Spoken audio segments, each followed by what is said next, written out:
What if I told you, you are not who you think you are?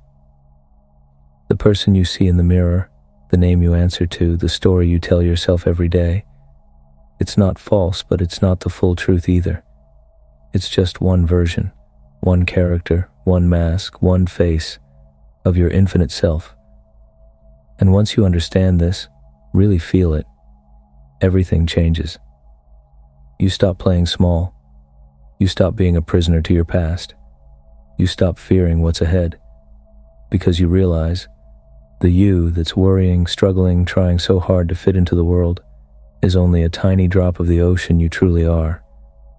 You see, we've been taught to believe that we are a single self, one person, one mind, one life.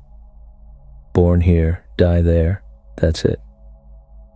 But what if that's just the version of reality the Matrix wants you to believe? What if the truth is, you are not a singular being, but an infinite one?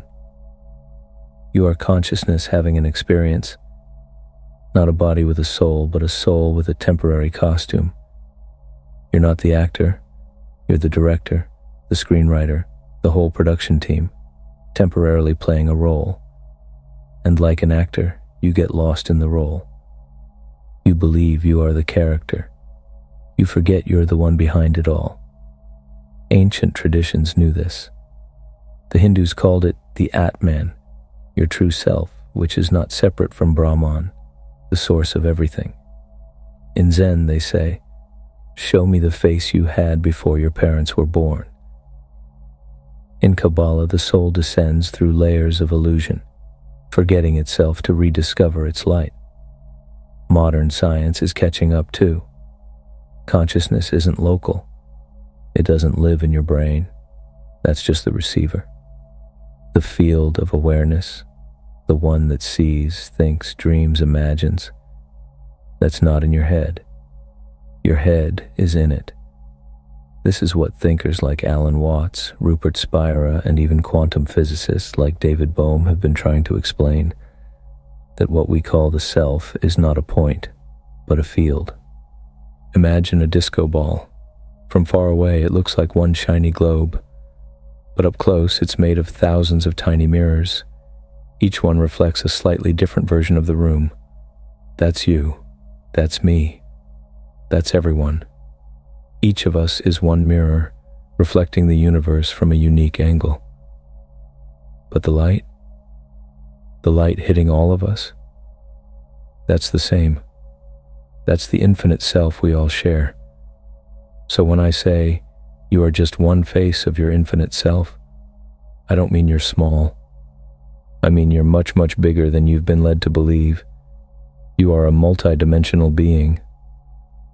This lifetime, just one tab open in the cosmic browser, and even in this life you have multiple versions of you.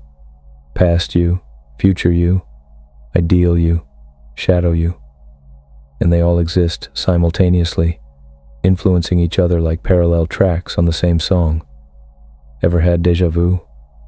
Or met someone and felt like you've known them forever? Or had a dream so real you woke up with tears in your eyes? These are not accidents. They're glitches in the narrative, echoes from your infinite self poking through. But here's where it gets really interesting. You're not just passively experiencing these realities, you're creating them.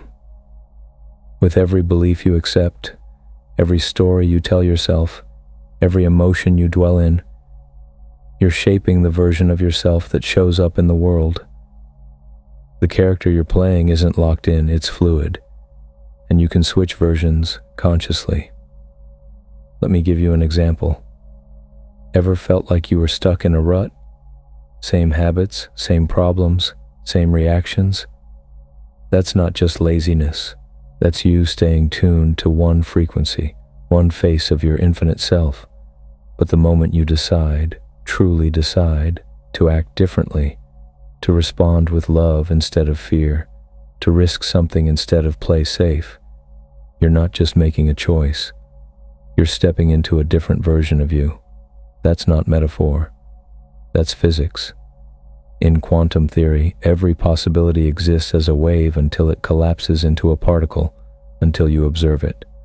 Likewise, every version of you exists until you choose one by your actions, your attention, your vibration. This is why change feels so hard, because your current version of you is running on a pattern, a loop, a narrative. I'm shy. I'm bad with money. I can't trust people. That's not the truth. It's a script. And you're the actor who's forgotten it's just a role. But what if you paused the scene and rewrote the lines? What if, instead of asking, "What should I do today?" you asked, "Which version of me do I want to step into today?" Do you see the difference? One is reacting. The other is choosing. Because the truth is, you are not your past. You are not your trauma. You are not even your thoughts. You are the awareness behind all of it. And that awareness, it's infinite. Here's where it gets wild. When you start living from that infinite self, strange things begin to happen. Synchronicities speed up. You meet people who feel like soul family. Your dreams start predicting real events. You think of someone and they call. You think of an idea and it shows up in your feed. This isn't magic. This is alignment. Because your infinite self is already living the life you desire. It's already at peace, already abundant, already wise. You're not becoming that person. You're remembering that person. You're removing the noise that blocked the signal. And when the signal is clear, life stops being a struggle and starts becoming a conversation with the universe. But let's be real.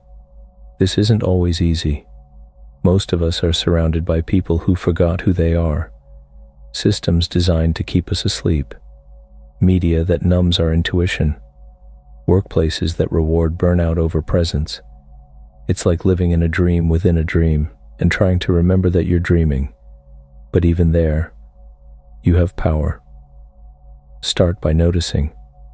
Noticing when you're shrinking, when you're playing small, when you're making choices out of fear instead of trust. That's the moment the infinite self gets squashed into the tiny self.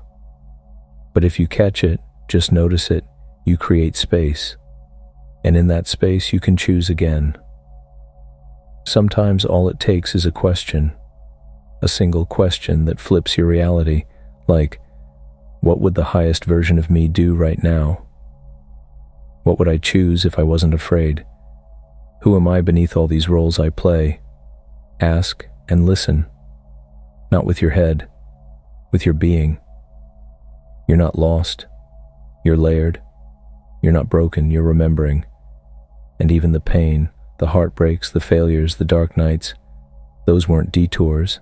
They were doorways, initiations, chapters in the epic story of a soul waking up to itself. And here's the beautiful twist. The moment you start to live as your infinite self, you give others permission to do the same. Your light makes it safer for others to shine. Your authenticity becomes a mirror that reminds them who they are. And in that reflection, the world changes. You don't need to fix everything. You don't need to have all the answers. You just need to be who you really are. And who you really are can't be put into words. But you can feel it. In the silence between your thoughts. In the stillness under your heartbeat. In the awe of a sunset. In the tears that come out of nowhere. In the laughter that surprises even you. That's your infinite self waving hello. So the next time you feel small or stuck or scared, pause, breathe, and remember, you are not just a character in the story. You are the storyteller. You are not just a wave on the ocean.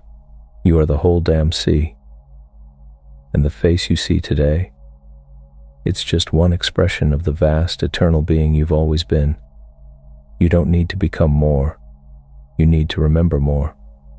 Because you are already everything.